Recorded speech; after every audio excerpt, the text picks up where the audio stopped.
Teman-teman pernah ngelihat perempuan gila tapi diberi panggung? Nah, ini bukan Tipa ya. Tipa itu salah satunya, Kurnia gitu kan, Mary itu orang-orang gila yang diberi panggung. Ini ada satu lagi, namanya Wuri. Ya, namanya Wuri. Coba kita dengarkan. Saudara saya ke sana itu merasa dari sana di Masjid Al-Zayed kayak semacam digiring, dikoordinasi, dibawa naik bis. Bisnya itu langsung menuju ke rumahnya Bapak Jokowi. Di dalam sebuah podcast dia berbohong. Katanya orang-orang yang datang ke rumah Pak Jokowi itu adalah orang-orang yang mendatangi Masjid Al-Zayed itu. Kemudian naik bis, dipaksa untuk datang ke tempatnya Pak Jokowi. Ini setan, benar-benar setan teman-teman. Pendusta, pembohong, tukang fitnah. Saya kan pernah mengatakan bahwa kader-kader PKS rata-rata tukang bohong, tukang fitnah, dan itu dihalalkan. Jadi kalau memfitnah Pak Jokowi itu sah-sah saja, halal-halal saja, boleh gitu. Jadi kader-kader parpol itu rata-rata ya yang membenci Pak Jokowi kayak begini. Harusnya orang seperti ini ditertibkan dari parpolnya ya. Harusnya harus ditendang ini. Karena dia mencitrakan buruk parpol dia. Saya kan sering cerita tentang PKS. Gaya PKS seperti apa. Makanya saya keluar dari PKS. Ya karena model-model orang seperti ini sangat banyak. Pembenci Pak Jokowi yang model-model begini dari PKS itu banyak banget. Rata-rata yang keluar dari mulutnya itu fitnah semua.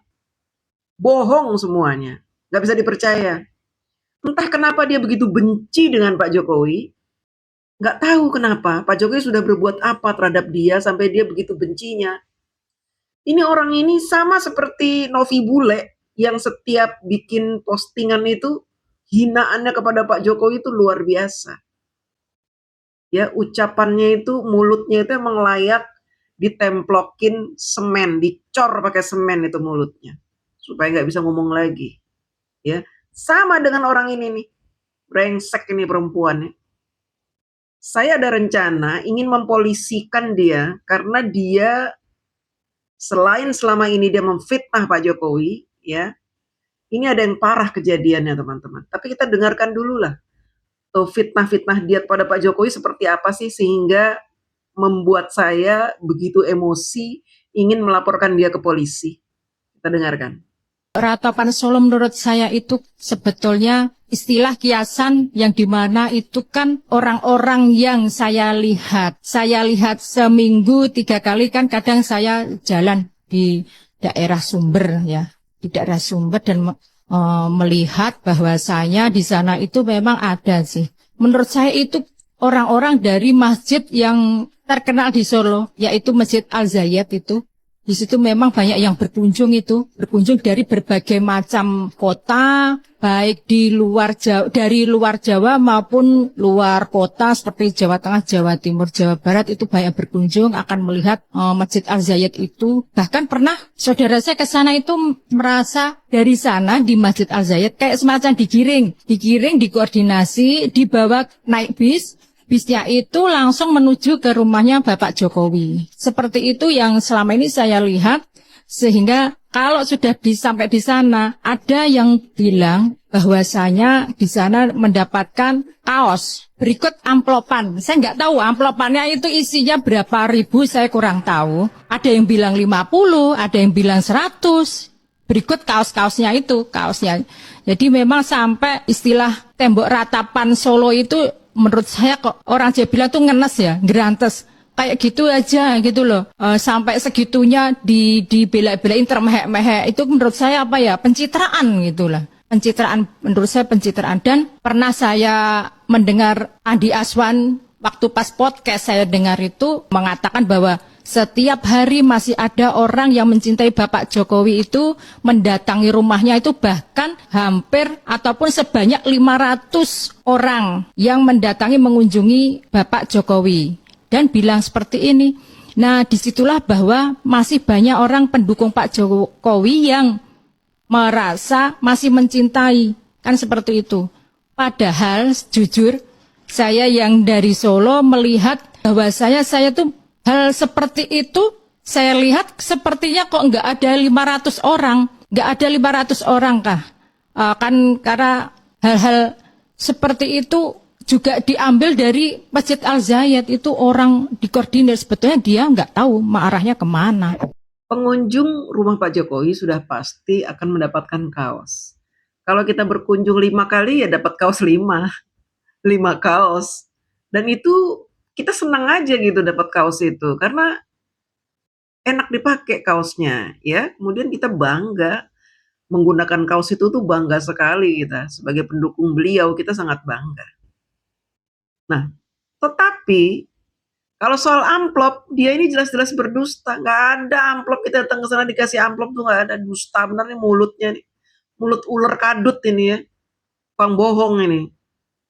Pembohong, pendusta, aduh. Malu-maluin ini parpolnya ini ya. Dia kan kader PKS. Katanya dia tim pakar. Waduh. Di PKS itu dia katanya dia pakar. Pakar apa ini? Pakar tukang fitnah.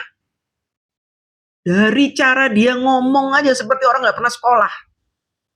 Nggak pernah makan sekolahan, nggak pernah belajar agama, tidak tahu sopan santun. Dari cara dia ngomong, lihat aja ngomongnya. Kenapa dia bisa ditunjuk sebagai pakar di PKS coba? Aduh, gimana ini sistem perekrutan kader PKS ini? Pakar seperti ini ngomongnya coba. Memfitnah, menghina, menuduh tanpa bukti, tanpa data, ngawur. Ini ada yang lebih parah lagi, ya.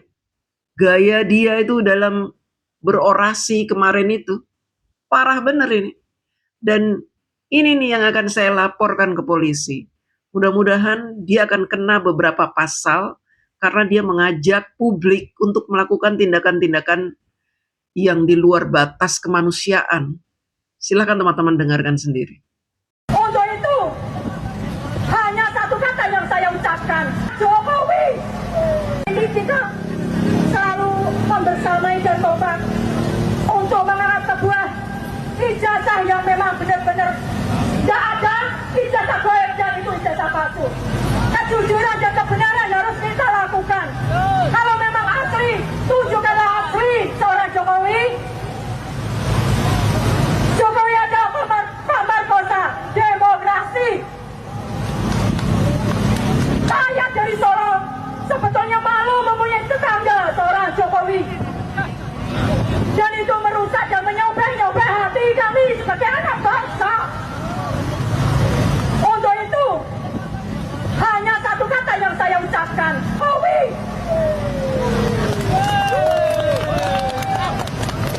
Kita harus tobat, yaitu tetap melakukan ijazah ini harus terkuat dan harus terbongkar. Jokowi harus datang menunjukkan di setiap sidang di Solo pun tidak berani menunjukkan batang hidungnya. Itu terbukti bahwa ijazahnya dia benar-benar palsu seperti ijazah anaknya Gibran Raka Buming Raka. Kehidupan memang harus dikuatkan, kehidupan harus dijalankan. Kita tidak boleh diam di sini. Kita harus kompak membersamai apa yang pernah dilakukan oleh Pak Rai Suryo juga Bu Tiwa untuk memberikan semangat dan membersamai bahwa itu benar-benar 99,9% jatahnya Jokowi palsu. Kalau kita lihat di beberapa pasal KUHP tentang penghasutan, yaitu pasal 160, mengajak orang di muka umum, kemudian atau di muka umum, maka dia akan dipenjara 6 tahun. Kemudian di pasal 45A ayat 2, Junto 28 ayat 2 Undang-Undang ITE, penghasutan kekerasan, penghasutan melakukan kekerasan, menyebarkan video ajakan, nah, itu penjara 6 tahun plus denda 1 miliar. Pasal di atas ini bukan delik aduan, polisi bisa memproses langsung tanpa laporan dari Pak Jokowi. Untuk itu nanti saya akan datang ke polisi untuk mendesak polisi untuk memproses dia agar dia terkena tadi pasal 45A ayat 2 Junto 28 ayat 2 Undang-Undang ITE serta pasal 160 KUHP. Contoh kasus yang pernah terjadi seperti si Uri ini adalah kasus Alfian Tanjung tahun 2017. Dia bicara PKI siap potong di medsos. Dia langsung divonis 2 tahun, ditangkap polisi langsung divonis. Menggunakan pasal 28 Undang-Undang ITE karena mengajak orang untuk. Kemudian kasus Ahmad Dhani 2019, dia berorasi menyebutkan orang idiot ke pendukung lawan. Ngatain dia idiot gitu. Divonis 1 tahun penjara pasal 45A Undang-Undang ITE. Jadi intinya, orasi tadi, tangkap Jokowi gini, itu jelas pidana. Minimal kena di pasal 160 KUHP, 6 tahun, dan Undang-Undang ITE 6 tahun. Jadi pasalnya berlapis. Ya, kalau di total ya 12 tahun, moder dia di penjara. Ya. Nanti relawan-relawan Pak Jokowi akan mendesak polisi agar menangkap perempuan jahanam ini ya secepatnya. Terima kasih.